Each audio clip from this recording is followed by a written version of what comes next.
Salut, aujourd'hui je vais t'expliquer de façon simple et efficace comment t'améliorer en course à pied quel que soit ton niveau. Déjà, quels sont les déterminants de la performance en course à pied? Il y a tout d'abord le physique, la technique, la nutrition, le mental et la récupération. Aujourd'hui on ne verra que l'aspect physique et précisément l'aspect cardiaque. Déjà, il faut savoir qu'il y a 3 filières dans le corps: l'anaérobie alactique, l'anaérobie lactique et l'aérobie. C'est ces 3 filières-là qui vont donner de l'énergie à ton corps. Donc il faut voir ces filières comme une bonne recette de gâteau. En fait, plus il va y avoir d'ingrédients, plus l'énergie va mettre du temps à arriver, plus la recette va être longue à faire. Donc par exemple, pour l'anaérobie alactique, on va dire que c'est des œufs au plat, il y a juste à casser des œufs, les faire cuire, et ça va donner l'énergie finale. Donc c'est pour ça que l'anaérobie alactique, c'est pour des efforts courts, intenses, c'est pour la force maximale, et ça va avoir un effet immédiat. En fait, il faut vraiment s'imaginer ça comme une recette de gâteau, comme j'ai dit, donc on va juste casser des œufs, et ça va donner le produit final. L'anaérobie lactique, lui, ses ingrédients, en fait, ça va être simplement la créatine, donc c'est tout ce qu'on entend par exemple dans les compléments alimentaires, la phosphocréatine plus précisément.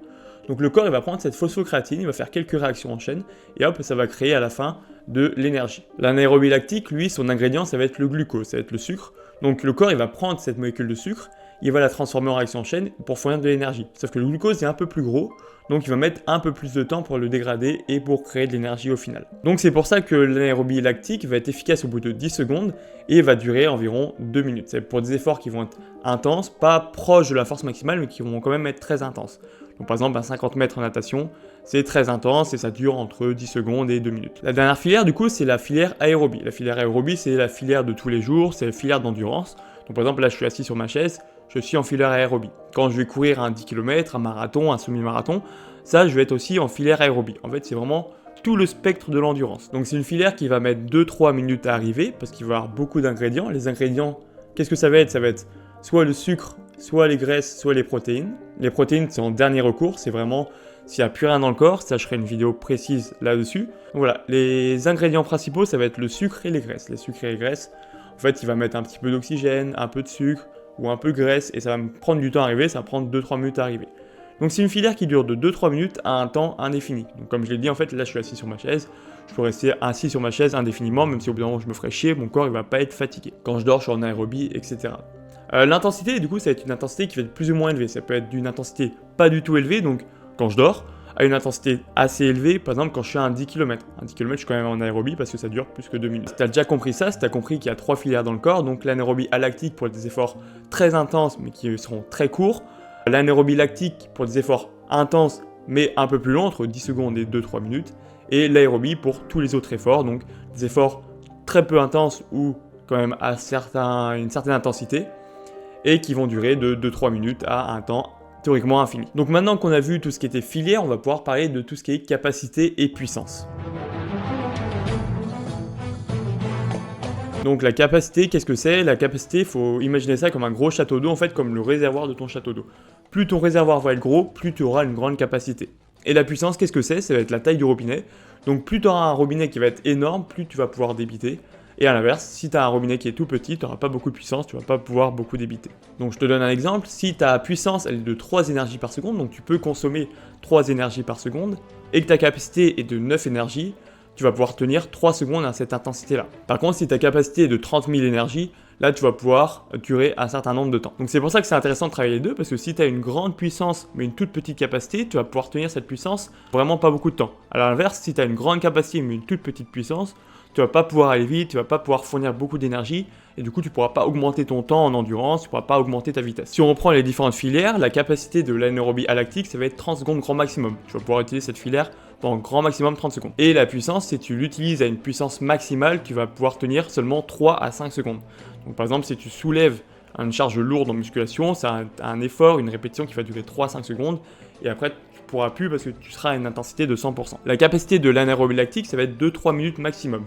Tu vas pouvoir utiliser cette filière pendant maximum 2-3 minutes. Et la puissance, si tu l'utilises à une puissance maximale, tu vas pouvoir tenir grand maximum 10 à 40 secondes si tu es entraîné. 40 secondes si tu es entraîné et 10 secondes si tu n'es pas du tout entraîné, donc vraiment à sa puissance maximale. Et pour la filière aérobie, la puissance maximale, donc vraiment à sa meilleure puissance, tu vas pouvoir tenir entre 3 et 9 minutes, donc c'est la fameuse VMA. Et la capacité, du coup, c'est, comme je l'ai dit, un temps infini. Donc la performance cardiaque, la performance énergétique en course à pied, ça va dépendre uniquement de ça. Ça va dépendre des 3 filières et de leur capacité et de leur puissance. Si tu as une puissance très élevée mais une très faible capacité, tu vas pouvoir courir très vite mais pas très longtemps. Et si tu as une puissance très faible et une grande capacité, tu vas pouvoir courir assez lentement, mais super longtemps. Donc maintenant, comment améliorer ta puissance et comment améliorer ta capacité? La puissance, c'est courir plus vite. Donc si au début, tu cours 1 km à 4 minutes au kilomètre et que maintenant tu le cours en 3,45, là, tu auras gagné en puissance car tu cours plus vite. Donc pour augmenter ta puissance, il faut courir plus vite sur une distance ou sur un temps donné. Par contre, ça sert à rien de courir 100 mètres à fond si tu veux améliorer ton 10 km. Si tu cours uniquement 100 mètres, c'est pas ça que tu vas améliorer ton endurance. La capacité, c'est le réservoir. Donc si tu courais 10 km en 4 minutes au kilomètre et maintenant tu cours 15 km en 4 minutes au kilomètre, là tu auras augmenté ta capacité parce que tu peux courir plus longtemps. Donc pour augmenter ta capacité, il faut courir plus longtemps, donc une plus grande distance ou un plus gros temps, avec la même vitesse donnée. Là tu me dis, mais d'accord, mais s'il suffisait de courir plus longtemps et plus vite pour être plus fort, je le saurais, j'aurais pas besoin de tes conseils. Mais du coup, c'est là qu'intervient l'intervalle training.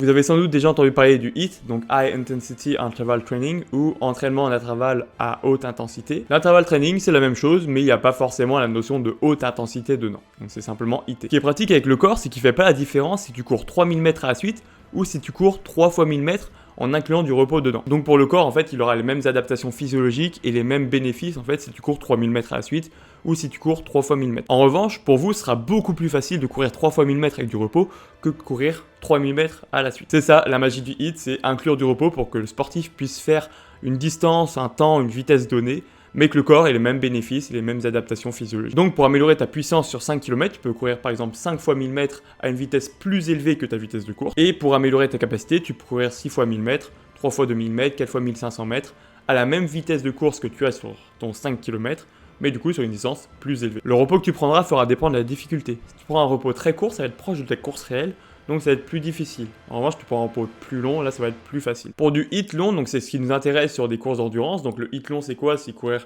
2, 3, 4, etc. 4 minutes. Je te recommande d'avoir un ratio 1-1 pour du repos actif. Donc par exemple, si tu as couru 3 minutes, tu prends 3 minutes de repos. Et si tu prends une récupération passive, là je te recommande d'avoir un repos qui est plus court que ton temps de course. Donc par exemple, si tu cours 3 minutes, là je te recommande d'avoir un repos de 1 minute 30, 1 minute. Si je te donne mon exemple sur des 6 fois 1000, que je cours en environ 3,30, je prends 1 minute 30 de repos, donc c'est inférieur à 0,5. Par contre, si tu arrêtes la vidéo maintenant et que tu essayes, tu seras au bout de ta vie à la fin de ta séance et tu pourras plus courir sur les jours qui arrivent. Et c'est normal parce que là, je t'ai donné une allure et une distance de course réelle et tu sais très bien qu'après une course réelle, il faut prendre plusieurs jours de repos pour récupérer correctement. Pour ton HIIT, pour éviter d'accumuler de la fatigue et éviter de te blesser surtout, je te recommande d'être entre 60% et 80% de ton intensité de course. Donc par exemple, si tu cours 10 km, je te recommande de faire du HIIT de 6 à 8 km. Et si ton allure de course c'est 4 minutes au kilomètre sur 10 km, je te recommande de prendre 60%, 60 à 80% de ce 4 minutes au kilomètre. Et enfin, tu peux aussi faire des entraînements en fonction du temps, donc faire 3 fois 2 minutes, 2 fois 15 minutes, 2 fois 10 minutes, 2 fois 20 minutes, vraiment à toi le varier pour vraiment t'aimer. Qu'est-ce qu'il faut bosser maintenant si tu es vraiment débutant? Bosse à fond ta capacité. Donc ta capacité aérobie, c'est ça qu'il faut bosser au maximum. Donc c'est vraiment alterne marche, course, je ferai une vidéo plus en détail sur ça. Mais il faut vraiment, en fait, l'idée c'est de pas de se dégoûter de la course à pied, ne jamais être fatigué, ne jamais vouloir mettre d'intensité ou quoi que ce soit. Donc tu cours, mais tu dois jamais t'essouffler, tu dois jamais forcer en fait sur ta course. Si ça fait un petit moment que tu cours et que tu fais que des séances d'endurance fondamentale, que tu mets jamais vraiment de puissance, là je te recommande de mettre de la puissance mais progressivement. Pourquoi? Parce que plus tu vas courir vite, plus tu auras de la charge sur ton corps. Plus tu vas courir longtemps, plus tu auras de la charge aussi. Donc c'est pour ça l'idée c'est d'être progressif pour éviter de se blesser. Et enfin, si tu mets déjà de la puissance, moi ce que je te recommande de faire c'est de voir si tu as un déficit en capacité ou un déficit en puissance. Comment tu l'observes ça? Un déficit en capacité, c'est que quand tu cours à une certaine allure, tu le tiens que 1 km et après tu es complètement caput. Et un déficit en puissance, c'est que peu importe ce que tu fais, tu peux pas courir au-delà par exemple de 3,30 au km. Tu peux pas courir plus vite, donc là c'est là où tu as un déficit en puissance. Donc je te recommande à ce moment-là de bien bosser ton point faible pour t'améliorer, mais continue à bosser ton point fort pour rester vraiment équilibré. Je vais finir avec ça, je te donne mon exemple personnel. Moi, ma distance pour l'instant, c'est le 10 km.